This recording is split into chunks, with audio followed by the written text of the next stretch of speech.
When you think about learning how to tie knots, some of the first things that may come to mind are fire and rescue, Boy Scouts, and maybe even mountain climbing. Did you know learning some of those same knots can be just as effective using them around the house doing different jobs? Hello, my name is Donna Rhodes, and my knowledge of knots comes from the teachings of my husband Ken, who has been around fire and rescue for about 20 years. There are lots of different kinds and uses of knots. Today I plan to show you the two most common knots, the importance of tying them correctly, and some of the different reasons why using those knots can be helpful. So let's begin by going over the need for learning how to tie a knot. Many times you may hear the phrase, "a knot is a knot," but that is not the case. In the Essentials of Firefighting book, it states that a couple of things that will help you with success of ropes and knots is choosing a rope that's easily tied and untied and can be secure under a load. If you can easily untie the knot, it will save you from having to constantly buy more rope. Do you want a knot that will cinch and tighten around an object like a python? When it gets a hold of an object, it squeezes it very tightly. Or do you want a piece of rope and tying a knot that develops a fixed loop, which will not tighten around the object? So the two knots that we covered today is the clove hitch and the bowline. And the two terms that we're going to use with both those knots is open and closed. The easiest way to remember this is by thinking of a gate on a fence. My hands represent the gate, my arms is the fence. If the gate is open, you can walk through the opening, and if the gate is closed, then you have a closed-in area with no opening. An open knot, you can tie and place it around the object, just like the open gate. The closed knot is one that you have to tie around the object, just like if the gate was closed, you would have to tie it around the object to perform that knot. So the first knot we're going to do is the clove hitch, and it is a knot that cinches and tightens around the object, just like I mentioned. The CMC the rope rescue manual states that the clove hitch may be used when you need to tie off the end of a rope while it's under tension. So to tie an open clove hitch, we do not need to have an end of a rope. You can actually tie in the middle of a 100-foot piece of rope if you have it. If an end is not easily obtainable, just tie it like this. So you're going to extend your left arm out with your knuckles facing forward. Grab the rope, cross your right arm over your left. Grab it with your right hand. Both knuckles are facing forward. You're going to circle it around in front of that left hand.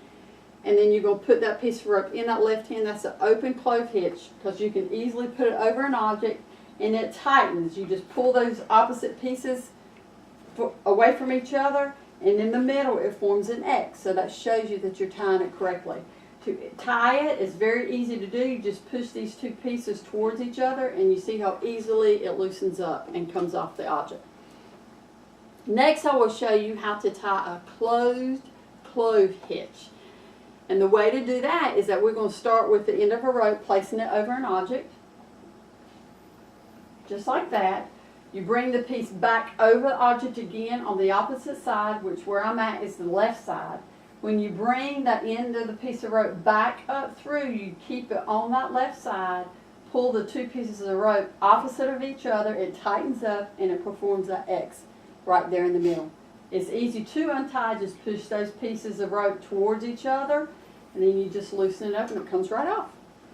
The clove hitch can be used in fire and rescue service to raise and lower objects such as fire hose, fire extinguishers, and even poles.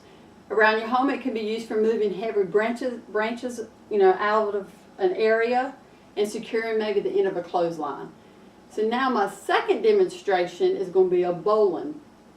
And according to the book called On Rope, the bowline is considered one of the preferred knots and a must-know for rigging. This knot is one that does not cinch or tighten around an object. This knot will form the fixed loop of whatever size you need for the application. So if you do not want your knot to tighten around an object, such as your waist, this would be a good choice. So we will start with the open version of the bowline. First, I'm going to put one piece of the end of the rope over my left shoulder. You will go ahead and form a loop, a small loop in the rope.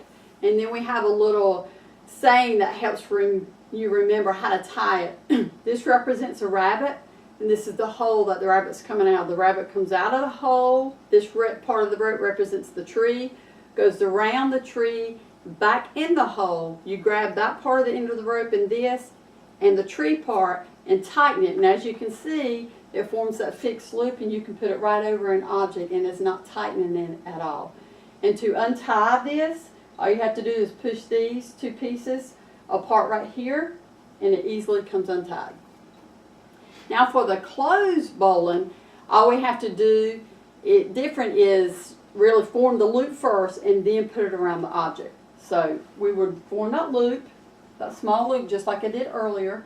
We're putting it around the object.